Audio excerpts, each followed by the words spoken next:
በሲኤምሲ ደብረ ጽባህ ቅዱስ ሚካኤል ቤተ ክርስቲያን ቅጽር ግቢ ውስጥ የተገነባው አዲስ ህንፃ ቤተ ክርስቲያን በኢትዮጵያ ብቻ ሳይሆን በምስራቅ አፍሪካ ደረጃ ትልቅና እጅግ ዘመናዊ ከሚባሉት አንዱ ነው።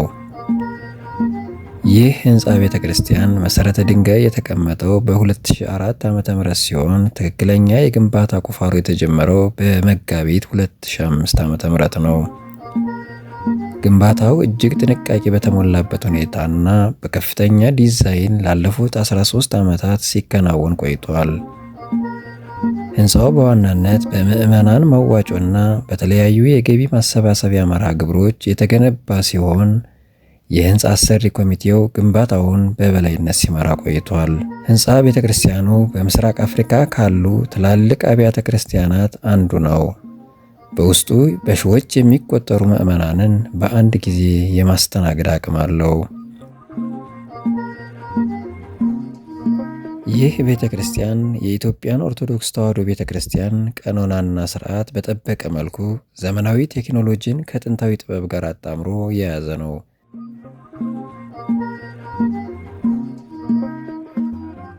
በውስጡ ያሉት ስዕላትና ቅርጻ ቅርጾች በከፍተኛ ባለሙያዎች የተሰሩ ናቸው። ህንፃው ለጸሎትና ለቅዳሴ አገልግሎት ብቻ ሳይሆን በዙሪያውም ለተለያዩ መንፈሳዊ ጉባኤዎች የሚሆኑ መሰብሰቢያ አዳራሾችንና ቢሮዎችን ያካተተ ነው።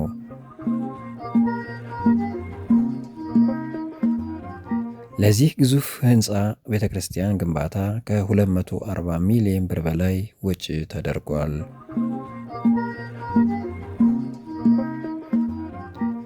ህንፃው አሁን ላይ ሙሉ ለሙሉ በሚባል ደረጃ ተጠናቋል። የቤተ ክርስቲያኑ የምረቃና የቡራኬ ስነ ስርዓት በቅርቡ ማለትም ጥር 16 እና 17 2018 ዓ.ም እንደሚከናወን የቤተ ክርስቲያኑ አባቶች ተናግረዋል።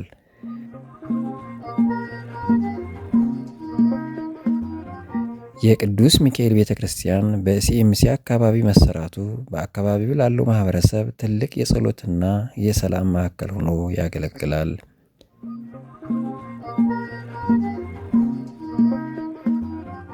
ህንፃው ራሱ የእግዚአብሔር ማደሪያ መሆኑን በሚያሳይ መልኩ በክብርና በልዩ ጥበብ የተገነባ ነው።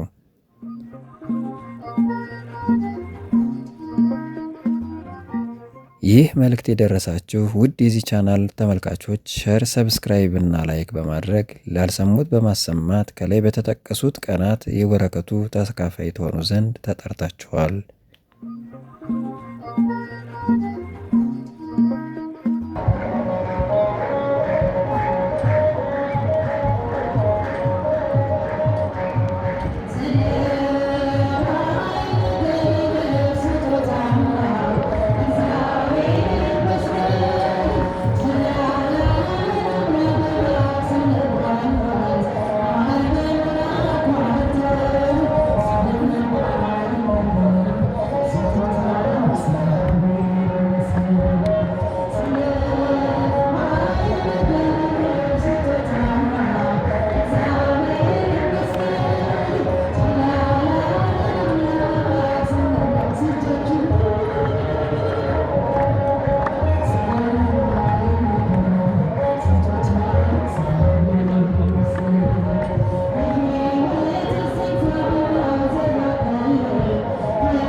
ጠጋ በሉ።